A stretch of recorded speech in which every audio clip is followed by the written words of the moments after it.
Assalamualaikum warahmatullahi wabarakatuh. Alhamdulillahi rabbil alamin. Alhamdulillahi ala ihsanihi wa syukru lahu ala taufiqihi wa amtinanih. Ashhadu an la ilaha illallah wahdahu la syarika lahu ta'ziman li sya'nih. Wa ashhadu anna Muhammadan abduhu wa rasuluhu da'iyan ila ridwanih. Allahumma salli wa sallim wa barik wa an'im ala nabiyyina Muhammad wa ala alihi wa ashabihi wa ikhwanihi. Qala Allah ta'ala fi kitabihil karim, ya ayyuhalladzina amanu taqullaha haqqa tuqatih wa la tamutunna illa wa antum muslimun. Rabbi shrah li sadri wa yassir li amri wahlul 'uqdatam min lisani yafqahu qawli. Allahumma 'allimna ma yanfa'una wanfa'na bima 'allamtana wa zidna ilma. Amma ba'd, ikhwani fillah rahimani wa rahimakumullah. Ibu bapak yang semoga senantiasa dirahmati oleh Allah Subhanahu wa taala. Puji syukur kita panjatkan kehadirat Allah Subhanahu wa taala atas segala limpahan nikmat dan karunia yang Allah Subhanahu wa taala telah limpahkan kepada kita semua. Pagi hari ini kita bisa berkumpul bermuajahah di tempat ini dalam rangka untuk thalabul ilmi. Semoga niat kita, langkah kita dicatat oleh Allah Subhanahu wa taala sebagai amal yang sholih. Salawat beriring salam semoga senantiasa tercurahkan kepada uswah kita, teladan kita, baginda Nabi Agung Muhammad sallallahu alaihi wasallam, keluarganya, sahabat-sahabatnya, para tabi'in, tabi'ut tabi'in, dan seluruh umatnya yang istiqomah menjalankan agama Islam sampai datangnya hari kiamat kelak. Bapak Ibu yang semoga senantiasa dirahmati oleh Allah Subhanahu wa taala, pagi hari ini insyaallah kita akan sedikit membahas tentang beberapa hal yang berkaitan dengan keikhlasan. Ada perkara yang penting untuk kita ketahui, bahwa ikhlas itu adalah sesuatu yang mesti dihadirkan dalam hati kita. Paling tidak ada 3 poin penting tentang keikhlasan yang kita ambilkan dari penjelasan para ulama. Yang pertama, bahwa ikhlas itu adalah syarat agar ibadah kita diterima oleh Allah Subhanahu wa taala. Itu yang pertama. Sebagaimana ini disebutkan oleh Syekh Shalih bin Fauzan bin Abdullah Al-Fauzan dalam kitabnya Aqidatut Tauhid, bahwa syarat diterimanya ibadah itu ada 2. Syarat agar ibadah kita diterima itu 2. Salat kita diterima, puasa kita diterima, zakat, haji, umroh kita diterima oleh Allah Subhanahu wa taala, itu syaratnya ada 2. Yang pertama adalah ikhlas karena Allah, dan yang kedua adalah mutaba'atur Rasul, mencontoh Rasul sallallahu alaihi wasallam. Ini yang pertama, bahwa ikhlas itu merupakan syarat agar ibadah kita diterima. Kalau ibadah kita itu sah atau tidak, itu kita bisa melihatnya dari sisi terpenuhi atau tidaknya syarat dan rukun. Jadi berbeda antara ibadah diterima dengan ibadah sah atau batal. Bisa jadi ibadah itu sah tetapi tidak diterima oleh Allah Subhanahu wa taala, bisa jadi. Contoh, salat. Kapan sholat dikatakan sholatnya sah? Manakala terpenuhi syarat dan rukun. Syarat sholat dia lakukan, terpenuhi. Rukun sholat dia laksanakan semua. Wajib sholat dia laksanakan semua. Meskipun seandainya sunnah-sunnah sholat tidak dilakukan, maka sholatnya sah selama syarat dan rukunnya terpenuhi. maka kita sendiri bisa menilai diri kita, apakah sholat kita sah atau tidak. Maka seorang guru itu bisa menilai santrinya, santri ini sholatnya sah atau tidak. Maka di pondok saya di Almatera itu saya itu sering kemudian ketika selesai sholat, ketika di samping saya ketahui sholatnya tidak sah, saya suruh santri ini untuk antum berdiri sholat lagi, kamu berdiri ulangi sholatnya, kamu ulangi sholatnya. Karena kita bisa menilai sholatnya seseorang itu sah atau tidak, sah atau batal. Ketika syarat terpenuhi, ketika rukun terpenuhi, maka sholatnya menjadi sholat yang sah, tidak batal. Tetapi diterima atau tidaknya sholat kita di sisi Allah, tidak ada yang tahu. Yang tahu hanya Allah Subhanahu wa ta'ala. Karena diterima atau tidaknya itu adalah urusan ikhlas atau tidak ikhlas. Dan keikhlasan itu yang tahu hanyalah Allah Subhanahu wa ta'ala dan orang itu sendiri yang melakukan.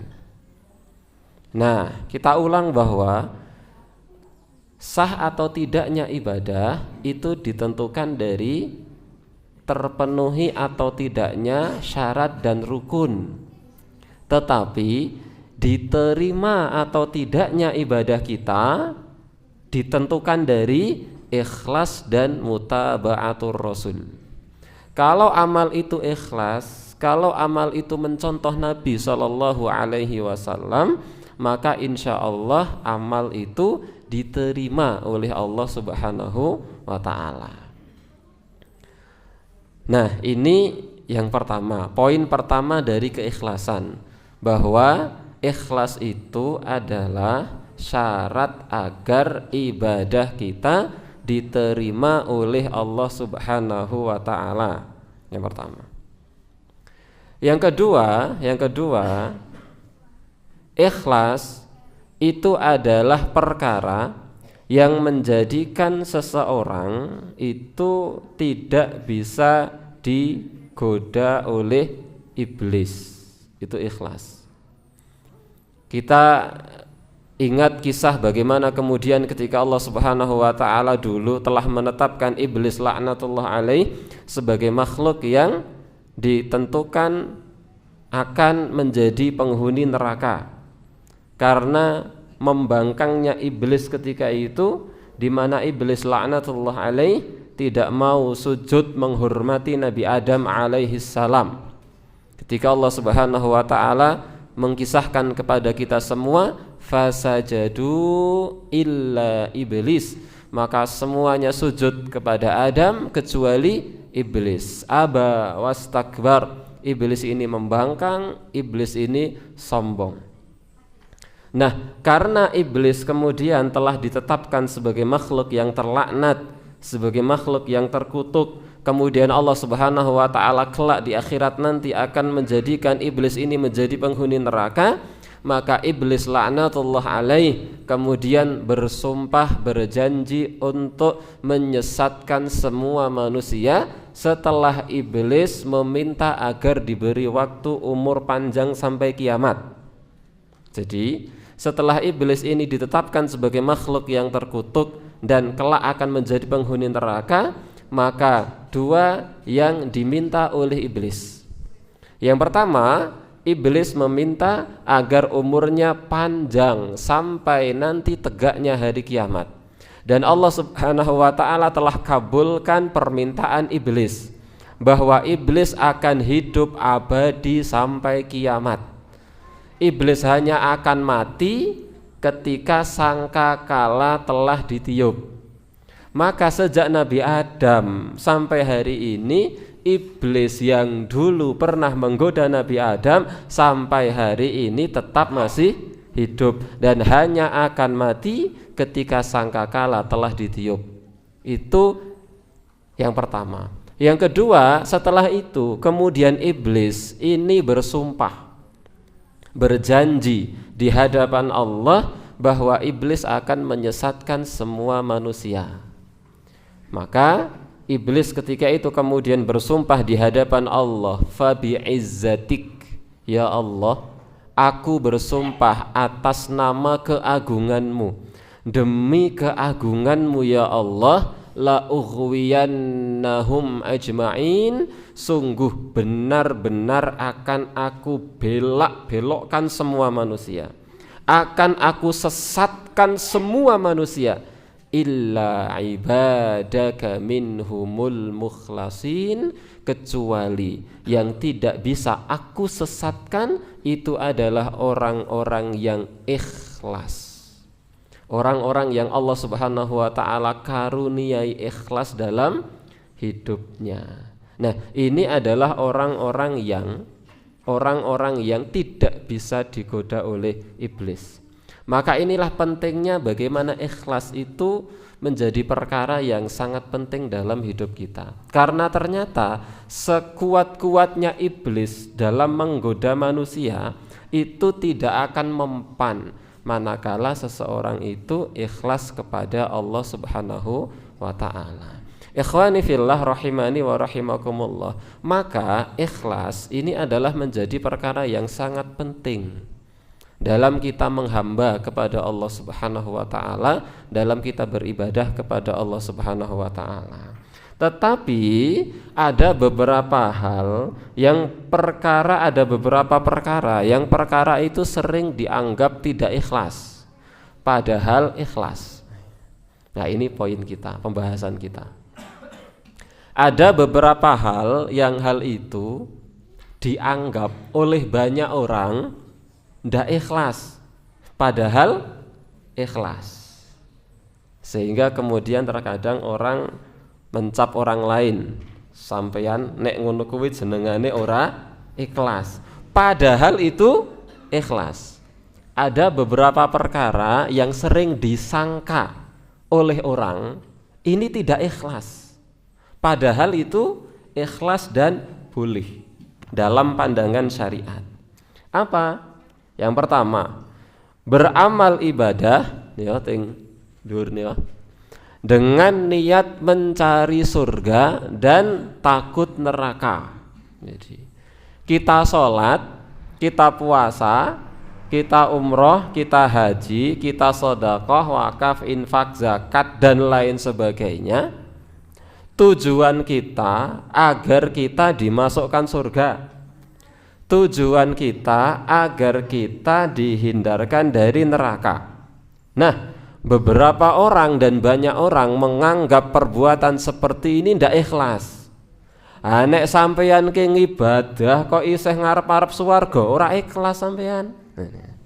Nek sampeyan kowe ngibadah kok mergo wedi karo neraka, berarti sampeyan ngibadahi durung ikhlas. Sebagian orang menganggap perkara ini adalah perkara tidak ikhlas, padahal perkara ini adalah perkara yang boleh, bahkan masyru' dalam pandangan syariat Islam.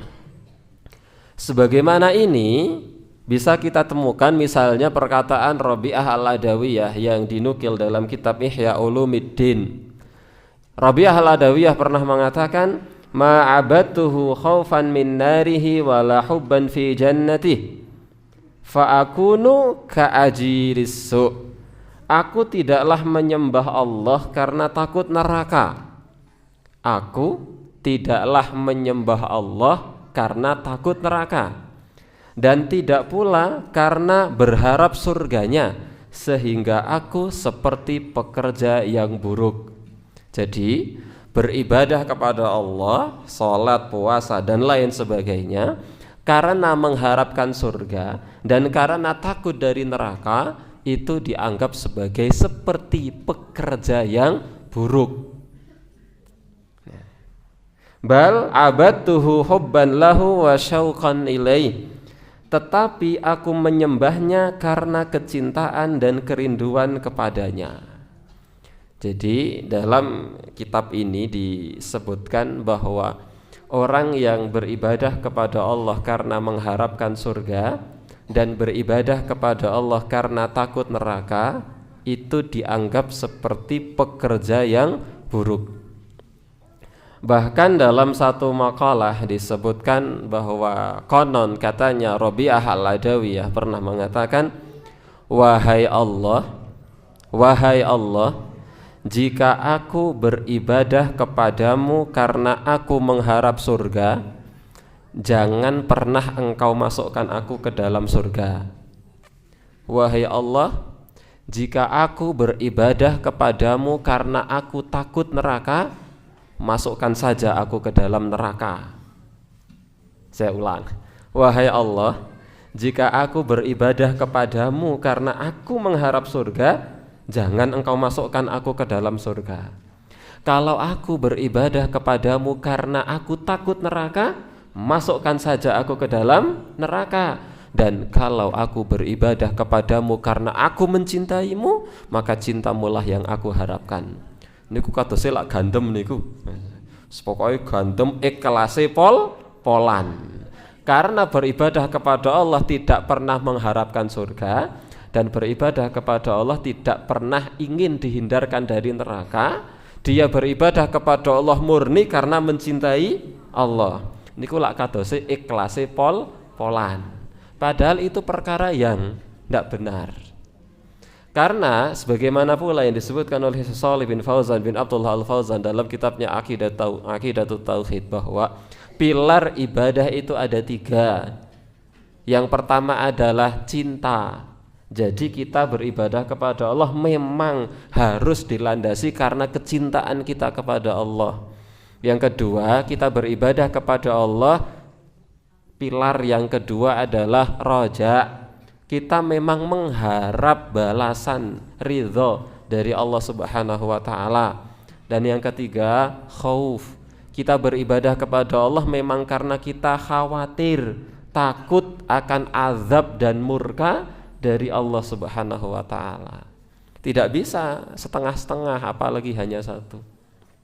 Nah, ikhwani fillah, ibu bapak rahimani wa rahimakumullah, maka kita ulang bahwa ibadah karena kita mengharap surga dan karena kita takut dari neraka itu boleh, dan itu bagian dari keikhlasan, dan itu justru masyru' disyariatkan dalam agama Islam. Kenapa? Di antara dalilnya yang pertama adalah bahwa Allah telah mensifati para nabi dan juga pemimpin kaum muslimin bahwasanya mereka beribadah kepada Allah dalam kondisi takut dan berharap. Di antara ayatnya yang pertama kita nukilkan yaitu surat Al-Isra ayat 57. Di layar depan bisa dibaca. Allah berfirman, ulaika alladzina yad'una yabtaghuna ila rabbihimul wasilah. Orang-orang yang mereka seru itu, mereka sendiri mencari jalan kepada Tuhan mereka. Ayyuhum aqrabu wa yarjuna rahmatahu wa yakhafuna adzabah. Siapa di antara mereka yang lebih dekat kepada Allah dan mengharapkan rahmatnya dan takut akan azabnya. Kata Allah, inna adzaba rabbika kana mahdhura. Sesungguhnya azab Tuhanmu adalah suatu yang harus ditakuti. Memang azab Allah itu sesuatu yang harus ditakuti. Kalau Allah Subhanahu wa ta'ala menciptakan neraka, kemudian kita tidak menakuti neraka, lalu untuk apa Allah Subhanahu wa ta'ala menciptakan neraka? Memang Allah Subhanahu wa ta'ala ciptakan neraka, kemudian Allah Subhanahu wa ta'ala gambarkan luar biasanya siksa neraka agar manusia mau untuk menghindari bagaimana siksa neraka.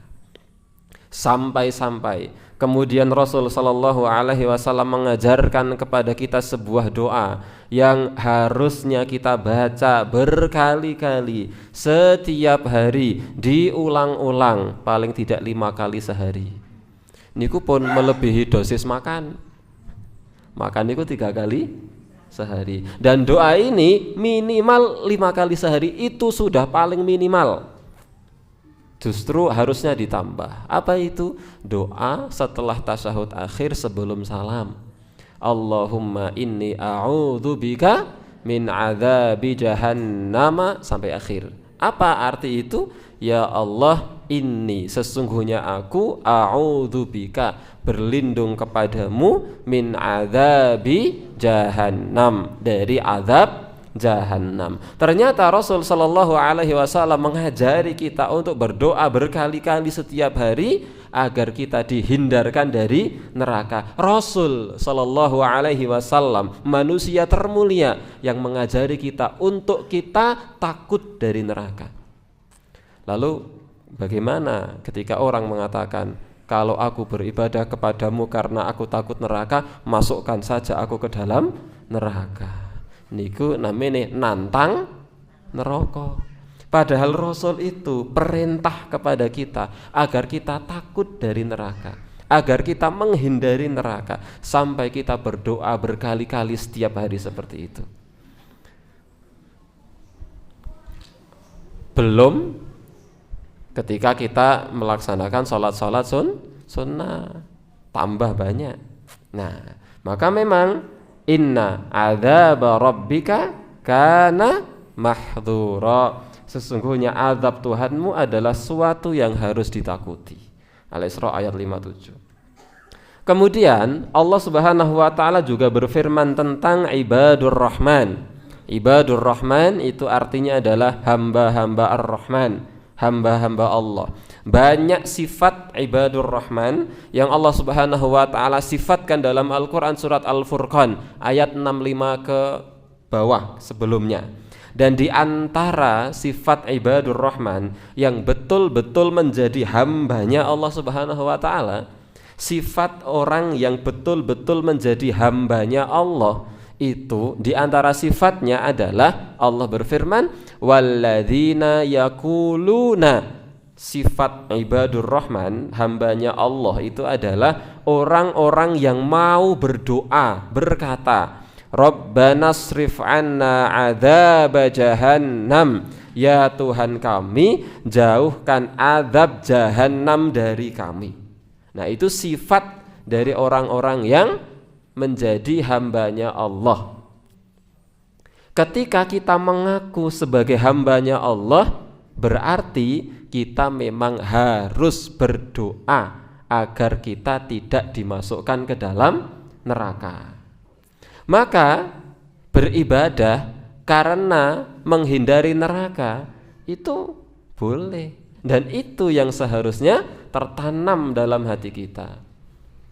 Kalau ditanya kenapa kita ibadah, 3 alasan. 1, karena memang kita mencintai Allah. Yang kedua, karena kita mengharapkan balasan dari Allah, plus karena kita ingin menghindarkan diri kita dari siksanya Allah.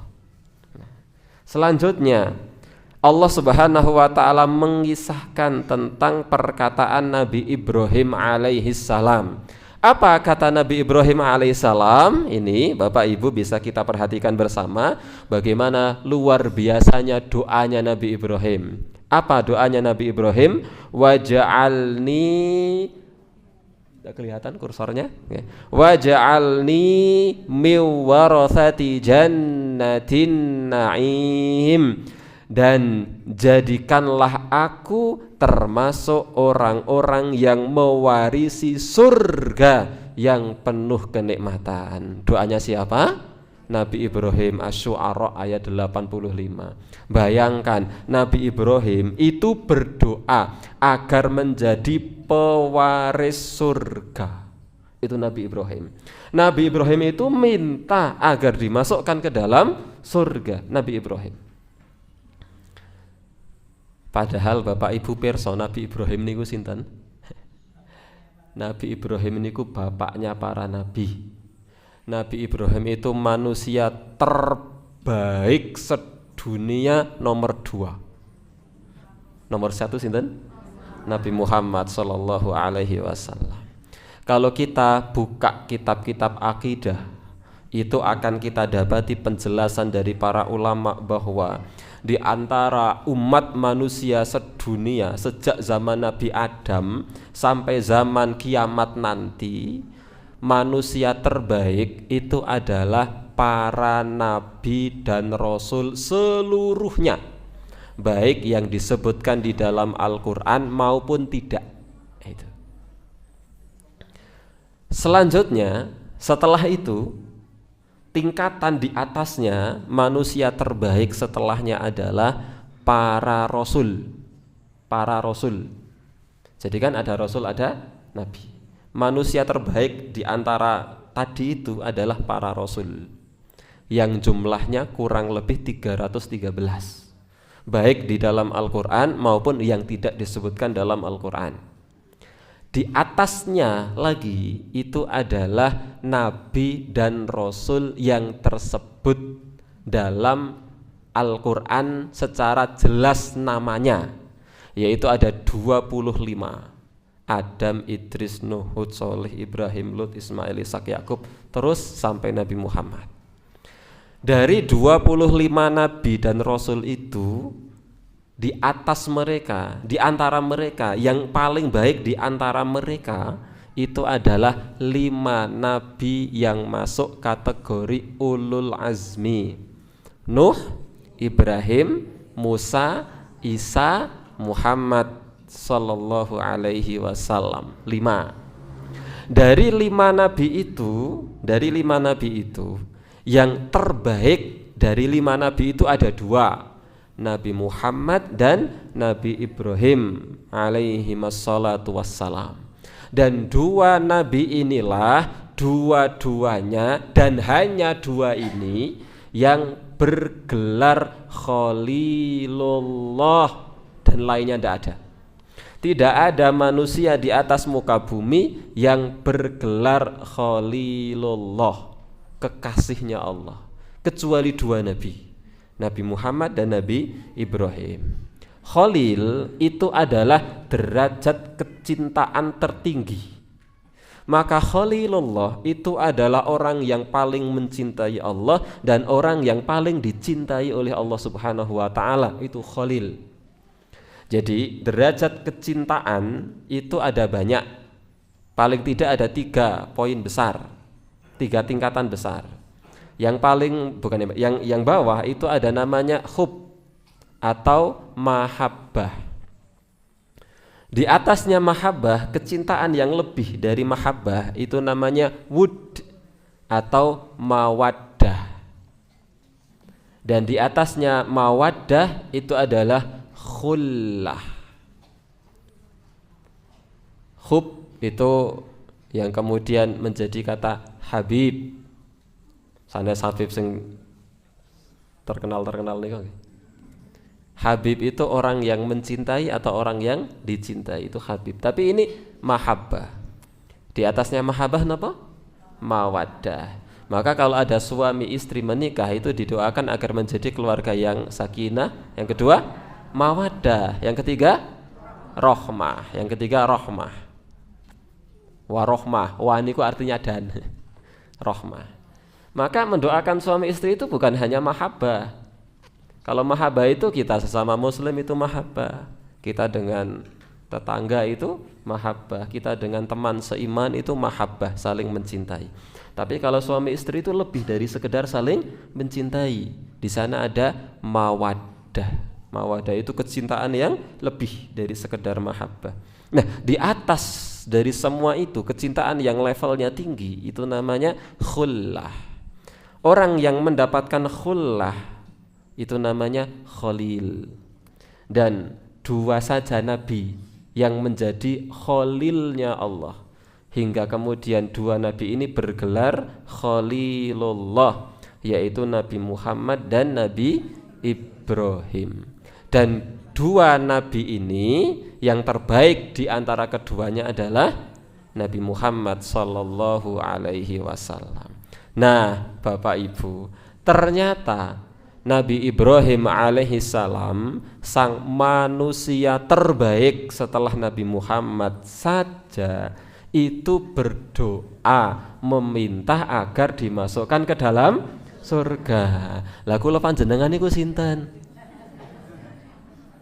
Kalau kemudian kok berani-beraninya mengatakan saya tidak pernah meminta surga. Sing penting aku kuwe mencintai Gusti Allah. Nabi Ibrahim, manusia terbaik, itu minta surga.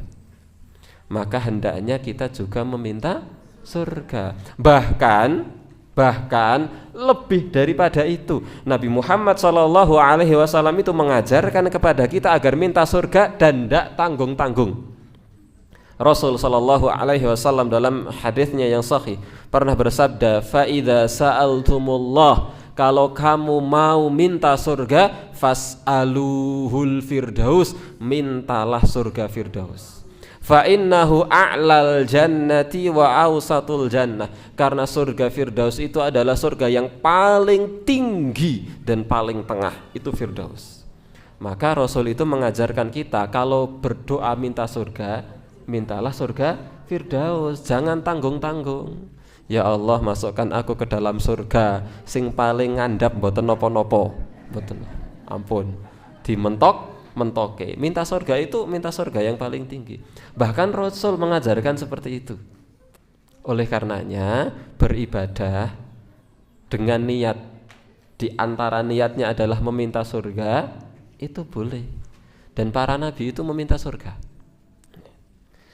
Yang selanjutnya Allah Subhanahu wa taala memuji Nabi Zakaria dan juga Nabi Yahya alaihi wassalam dalam firman-Nya, "Innahum kanu yusari'una fil khairati wa yad'unana raghaban wa rahaba wa kanu lana khashi'in."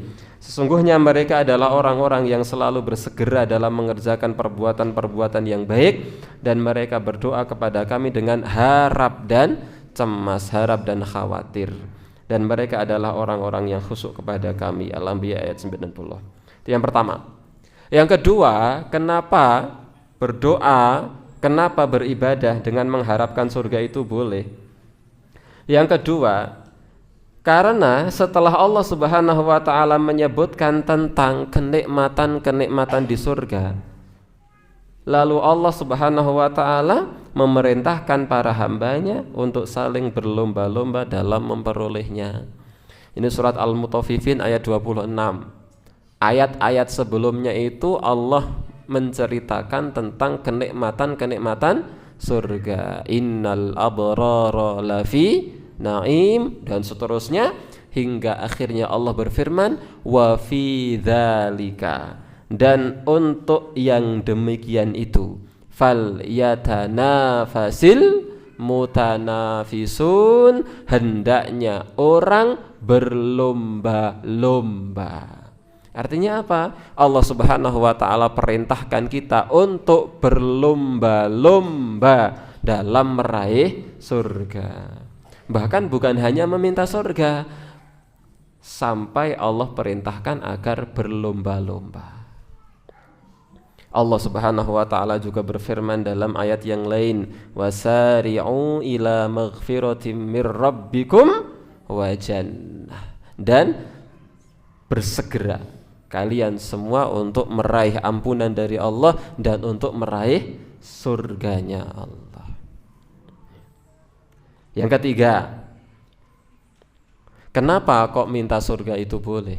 Yang ketiga, ini bisa sambil dibaca. Di antara kenikmatan surga, bahkan yang merupakan puncak kenikmatan, adalah melihat wajah Allah. Dan ternyata Rasul meminta agar bisa melihat wajah Allah. Loh, bukannya Nabi Muhammad SAW pernah melihat Allah? Kapan? Ketika Isra dan Mi'raj.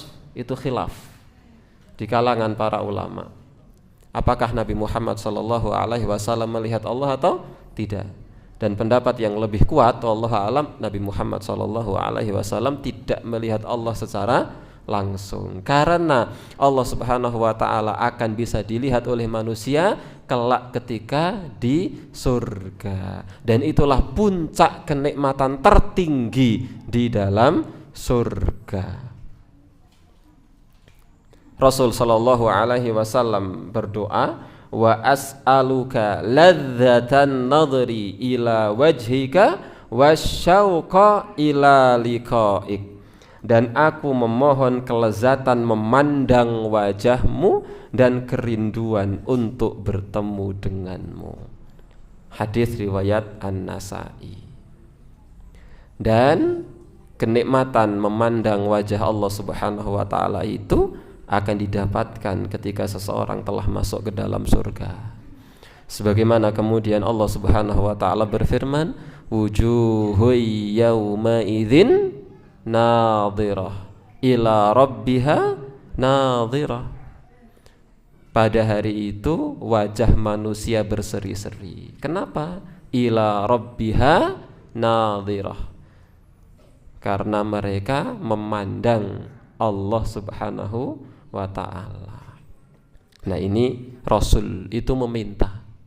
Bahkan Rasul sallallahu alaihi wasallam, kalau tadi Nabi Ibrahim manusia terbaik nomor 2, ternyata Nabi Muhammad manusia terbaik nomor 1, itu juga minta agar dimasukkan ke dalam surga. Bahkan tidak tanggung-tanggung Rasul itu berharap agar surganya itu surga Firdaus, dan agar surganya itu menempati satu tempat yang namanya wasilah. Maka Rasul sallallahu alaihi wasallam bersabda dalam salah satu hadisnya yang sahih bahwa wa man sa'ala li wasilah halat lahu syafa'ah.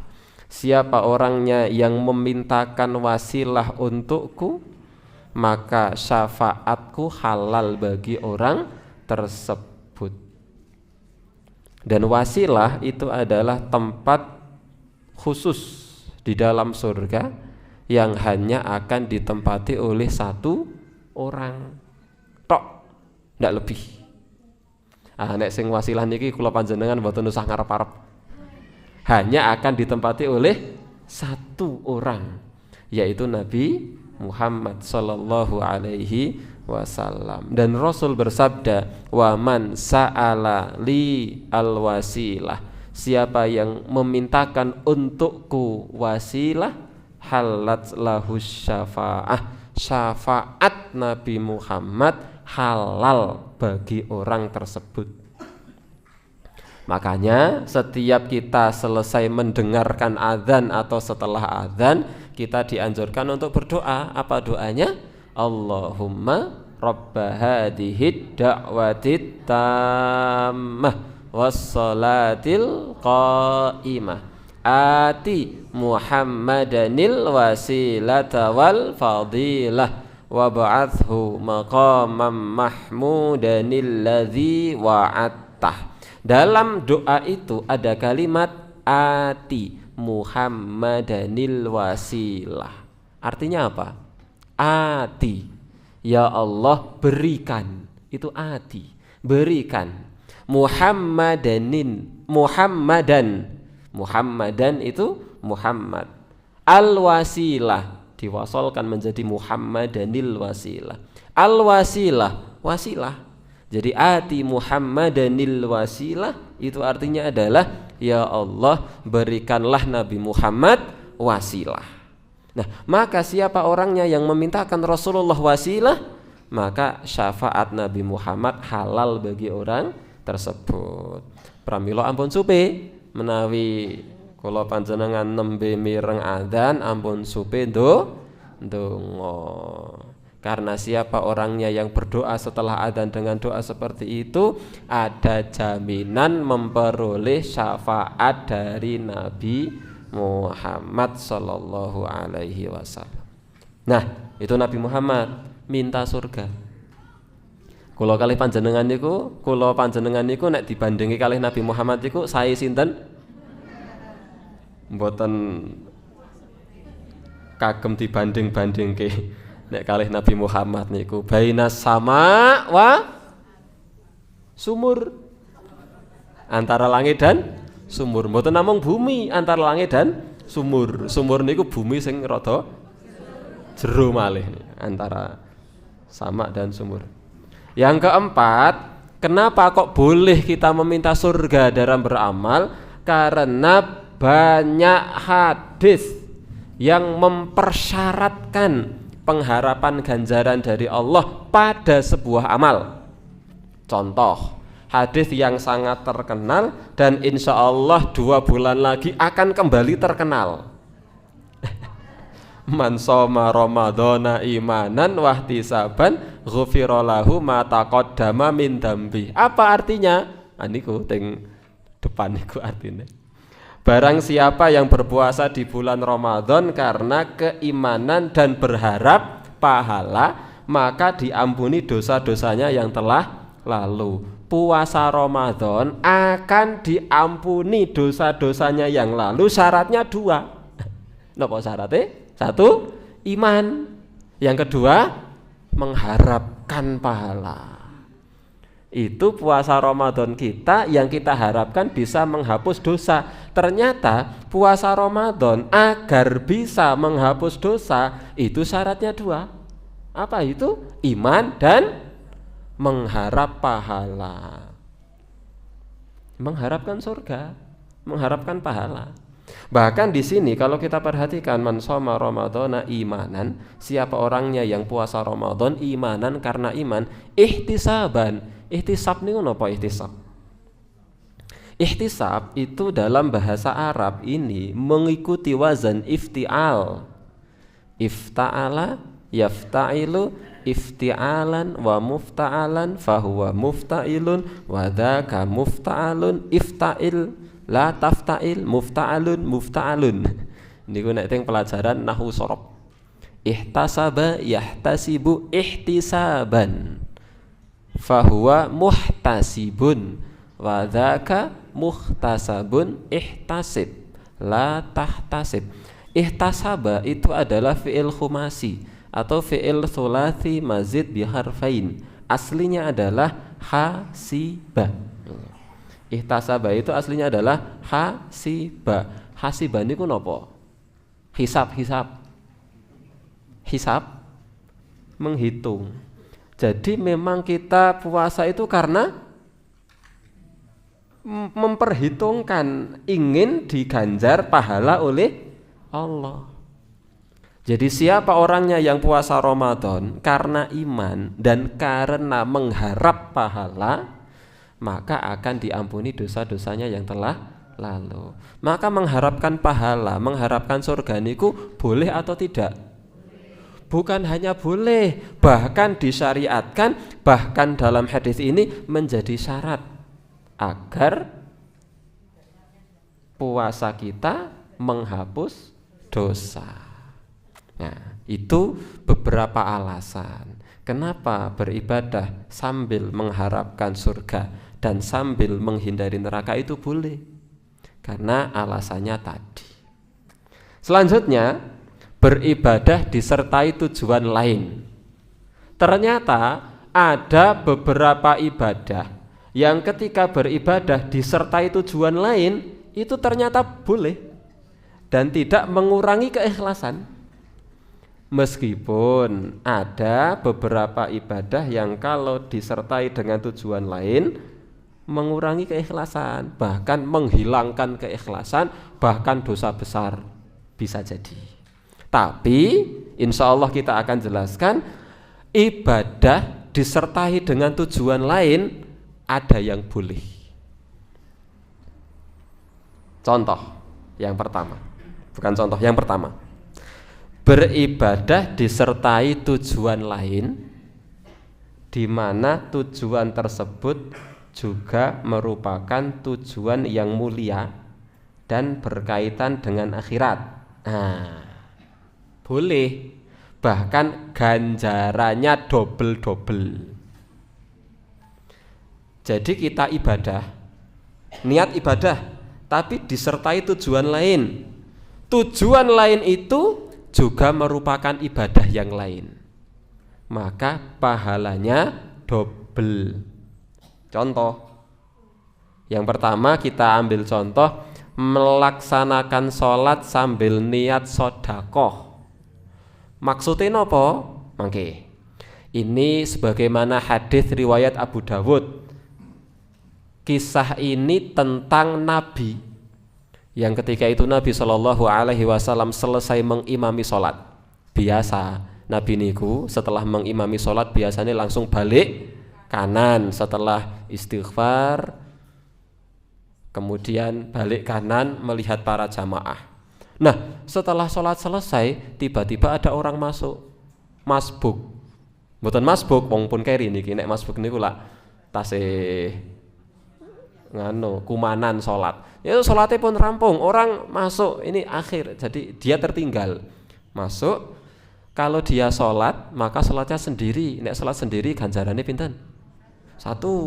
Nek sholatnya jamaah 27. Nah, Rasul ingin agar orang itu pahalanya 27. Berarti caranya jamaah. Maka Rasul bersabda, ala rajulun yatasaddaqu ala hadza fayusalliya ma'ah.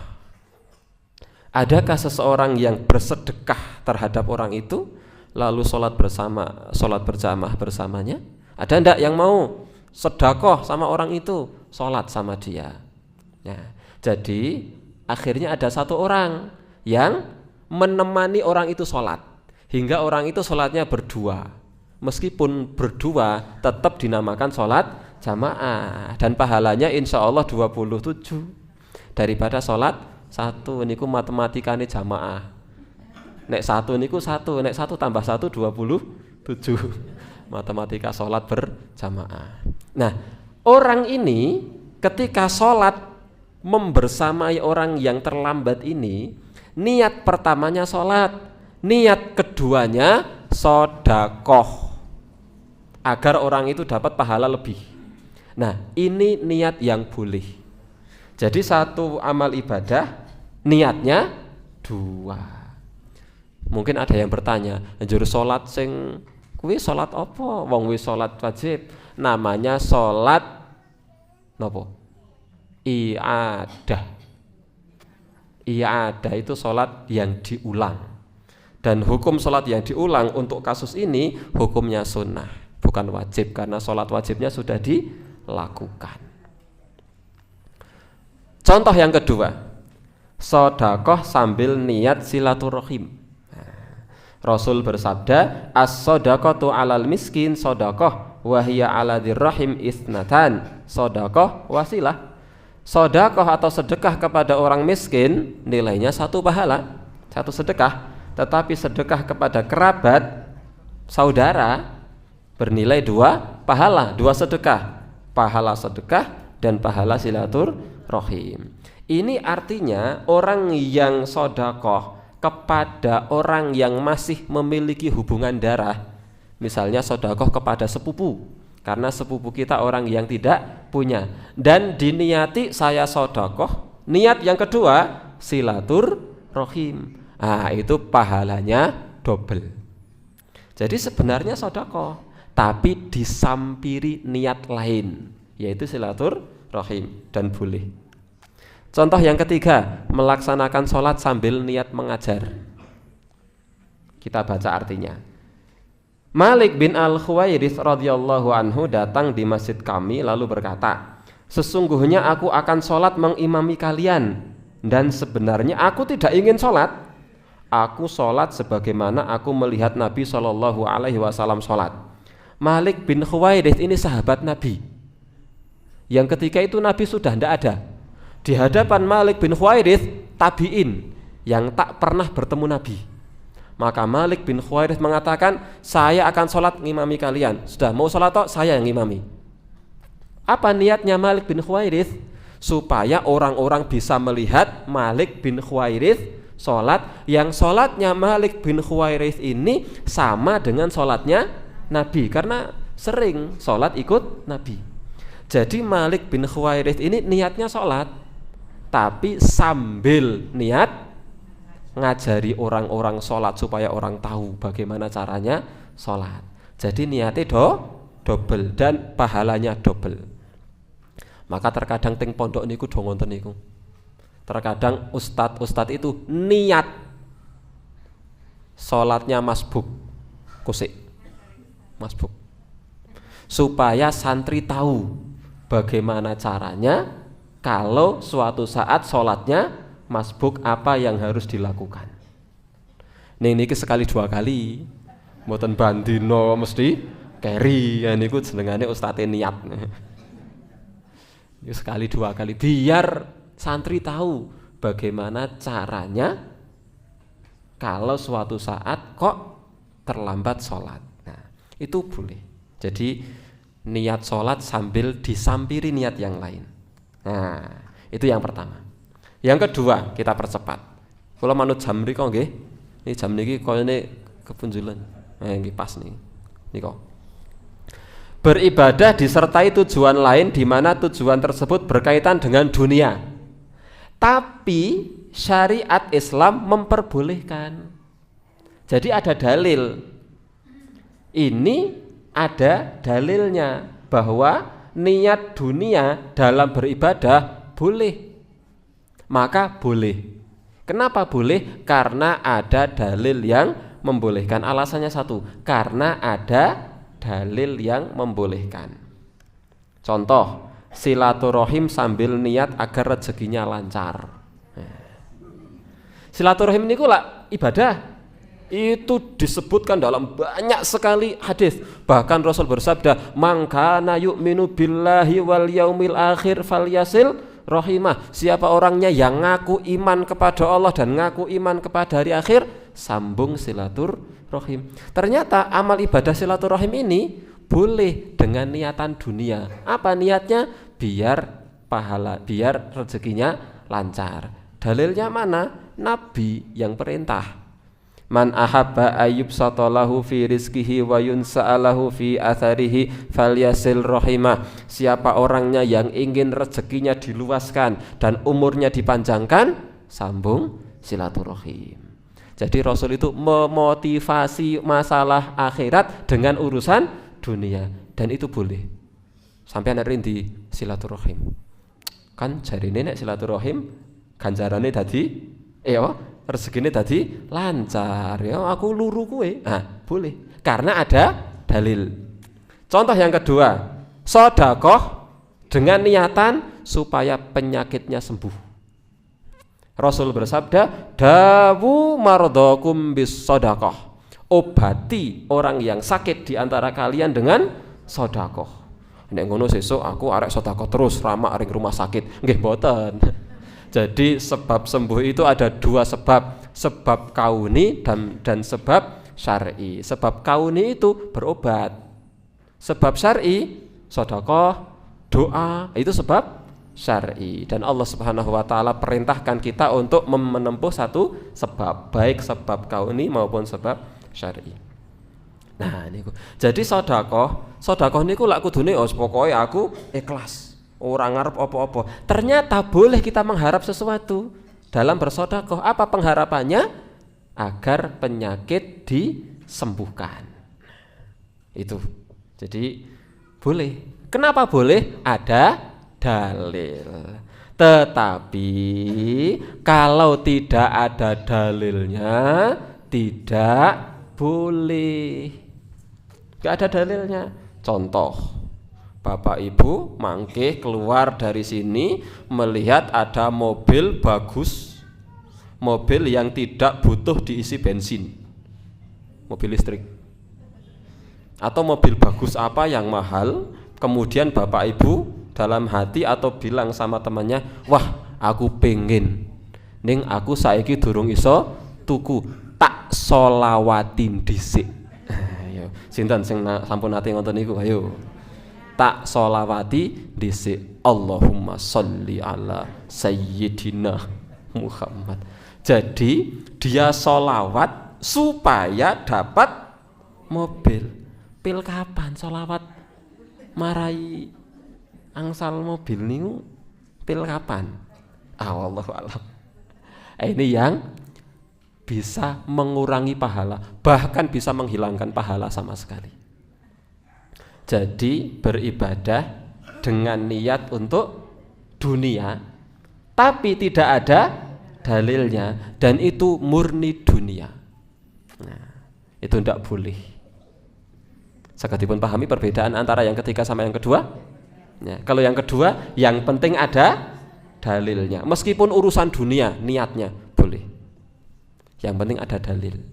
Dan yang keempat, beribadah dengan niatan dunia, tidak ada dalilnya, tapi dunia ini akan mengantarkan kepada akhirat, maka boleh.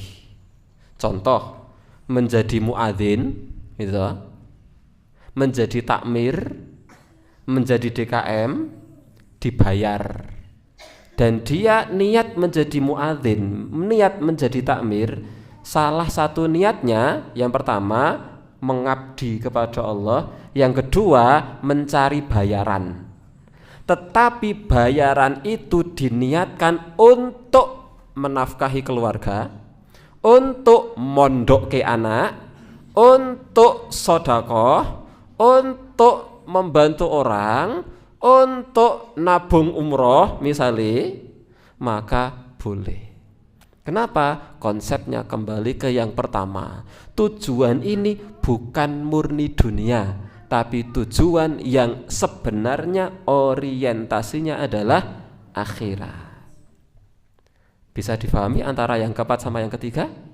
Ya. Dan ini sebab musababnya jelas. Jadi memang ada kaitannya. Tapi kalau sholawat dengan mobil baru ini hubungannya apa? Enggak ada. Nah itu yang enggak benar. Wallahu alam. Ikhwani fillah rahimani wa rahimakumullah. Kemudian sebagai tambahan, adapun beribadah dengan tujuan agar dipuji oleh orang lain, itulah yang disebut dengan riya, dan semua jenis riya tidak boleh. Kalau yang tadi adalah beribadah dengan tujuan lain. Tapi kalau ini beribadah karena ingin dipuji orang lain, maka ini tidak boleh.